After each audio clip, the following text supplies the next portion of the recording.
Mile दाइ, mile भाउजू नमस्ते है। नमस्ते बाबु, नमस्ते। नमस्ते बाबु। अनि यसरी शीतल खाएर यो बारीमा बुढाबुढी गन्थन गुन्थुन गरिरहनु भएको छ, के गर्नु भयो? के हुनु नि बाबु, मकै रोप्नु पर्यो भनेर बारी खन्न आएको। तपाईँलाई पनि बुढेसकालमा कहिल्यै दुःखले छोडेन है? क्या नि त बाबु, दुईटा बुढाबुढी छौँ।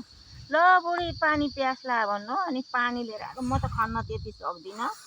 अब सानैबाट काम गर्न लाएनन् माइतीले। अब बुढेसकालमा बुढाबुढीलाई यो दुःख पर्यो होला हेर्नु। नगरेर नि भएको छैन, गर्न नि सकिन्न। त्यो त हो, भए पनि बुहारीले त बुझ्नु पर्ने। नारीको पीडा नारीले। यस्तो बुढी आमालाई काममा लाउनुहुन्न, म पनि जान्छु आमै तपाईँसँगै, म पनि सिक्छु भन्दिनन्। किन भन्दा आज भोलिका केटाकेटी त्यसरी भनेको मान्ने भइदिएको भाइ है बुढी। हो नि। अनि हामी बुढाबुढीलाई दुःख कहाँ हुन्थ्यो र? यस्तै हो, अब भनेको मान्दैनन्। अब खै ल्याउ नि त पानी। तिर्खा पनि धेरै लाग्यो होला है। अनि के ल्याउनु भएको? यो बिहा पुरानो पुरानो छ, के ल्याउनु भएको यसमा? मकैको बिउ बाबु, त्यसमा मकैको बिउ हालेर लिएर आएको। अनि यो खने सकाएर रोप्ने अनि यी जाने। बुढाले झोला छोड्दैनन् क्या। यसो एउटा सोची मान्छे के, यसो वन भडार घर ओडार भन्छ के। यसो बारीतिर निस्कँदा अब चौतारी पाक्या हुन्छ, ऐसेलु पाक्या हुन्छ, काफल हुन्छ, साग सब्जी हुन्छ, खुद्रुको झोला राख्ने ल्याउने। बुढीले मलाई भन्छन् आफूले चाहिँ टिपेर राखिदिनु होला। कता हो रित्तै जान्दैन मेरो बुढा। यहाँ नि मैले के हो यो? चौतारी चौतारो? चौतारी चौतारी भन्दा नि ऐसेलु चौतारी। चौतारी खोइ खोइ कस्तो हुन्छ खोइ चौतारी भने? खस्यो भने यहाँ खोइ खोइ आमाको मन छोराछोरीले खालान् भनेर राखिदिने। छोराछोरीले त सम्झिन्थेन न होला। यो त हाम्रो घर गाउँघरतिर त यसलाई चुत्रो भन्छ। चौतारी चुत्रो भन्छ। अनि यसले चाहिँ श्वास प्रश्वासलाई राम्रो गर्छ रे भनेर सुनेको थिएँ मैले। श्वास प्रश्वास हरेक चिजलाई राम्रो गर्छ बाबु। यसले नराम्रो गर्ने भन्ने के पनि छैन, यसले फाइदा गर्छ। पेट चाहिँ अलिक काट्छ होइन, पखाला लाग्ने, रगत मासी पर्ने हुनसक्छ धेरै खायो भने। त्यो त धेरै त अजिडम बजानम विषम भन्छन्। अपच हुने गरी खायो भने जे सुकैले पनि विष बराबर काम गर्छ। तपाईँहरू यस्तै यो वनको यो कच्चाको अर्ग्यानिक खाएर होला अहिलेसम्म हृष्टपुष्ट बलियो। अहिलेसम्म यस्तो दारीजुङ्गा आउँदा पनि खेतबारीमा काम गर्न सक्ने भइरहनु भएको छ नि त है। अनि तपाईँ कति सालमा जन्मिए अरे साँच्ची? म 2007 सालको प्रजातन्त्र पछाडि जन्मेको बाबु। त्यो मेरो मुवाले मलाई जन्म दिने मेरो जन्मदाताले त्यही भन्नुहुन्थ्यो। हजुर 7 सालको, म 27 सालको। ल 20 वर्षको फरक। 20 वर्षको फरक है। ओहो कति राम्रो जोडी है।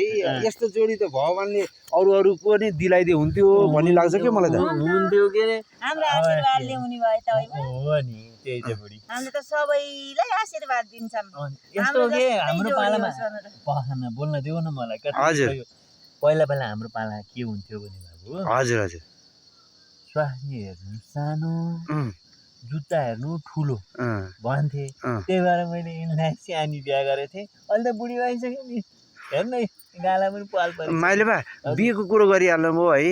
माइले बा अब माइले आमा अब म पनि अब उमेर भयो बिहे गर्ने बेला भयो मेरो पनि। एउटा यो गाउँतिर एउटा चटक्क म जस्तै साउनी केटी छैन भने बिहा गर्ने बिहा गर्ने हो र? हजुर। अनि यत्रो बेलासम्म किन नगरे? अब के गर्ने, परदेशीको मामलो। अब यसो 2-4 पैसा कमाइन्छ कि भनेर परदेशतिर गइयो। परदेशतिर काम गरेर गर्दै उमेर छिप्या थाहा नै भएन। के भएर अरे परदेश भएर परदेशतिर बसेर अनि बिहा गर्न पाएको? बिहा गर्न पाएको। घरमा पनि बिहे गर्न छोरा अब बिहे गर भनिरहेछन्। एउटा यसो खोजिदिनु होइन बुढा, त्यो ठुला रे कान्छा नातिनी के एउटा खुट्टो अलि कमजोर छ। खोजा थिइन्। हो मान्छे त राम्री छ नि त त्यो एउटा खुट्टो कमजोर भएको हुनाले माइतै बसेकी थिए। त्यही केटी कुरा गरिदिनु पर्छ क्या। के गर्ने हो त खोजा दिन? बा के हुन्छ भने अब मेरो खेतबारीहरू फेरि धेरै छ। अब त्यस्तो शारीरिक रूपमा अलिकति अस्वस्थ जस्तो मैले हेला गरेर भने त होइन। तैपनि खेतबारी अब गाई बस्तु धेरै छ, गर्न सक्दिनु होला? गर्छिन् गर्न त अलिकति थोरै छोटो हो के थोरै छोटो हो, केही फरक पर्दैन। ठुलो भएको भन्दा सानो भएकै राम्रो। अहिले मैले भनिनँ श्रीमती हेर्नु सानो अनि जुत्ता हेर्नु ठुलो भने अलिकति सानो मात्रै हो क्या खुट्टा, त्यो पनि राम्रै हो होइन बडी? अर्काले लकी होइन होइन माइतै बसिछे अहिलेसम्म बाउआमा कुमारी भनेर बसिछे कन्याकुमारी होइन त बडी? अनि गरेरै त खाइछे बुढाबाका बाउआमा त्यसकाइन छ पालेरै बसिछे। यो चाहिँ म घरमा एकचोटि आमा बाबासँग कुरा गर्छु अनि हुन्छ त हुन्छ भनेर भन्यो भने अनि म माइलबाट भेट्छु अनि त्यसो घरतिर यसो घुम्दामा नि सुन कान्छो बाबु, के अरे तिमी मात्रै होइन कि हजुर तिमी जस्ता हजारौँ लाखौँ नेपाली युवाहरू हजुर विदेश गएर हजुर घरमा आएर श्रीमती ल्याउने, बिहा गर्ने, बाबुआमालाई हेर्ने गर्न नपाएका छन्।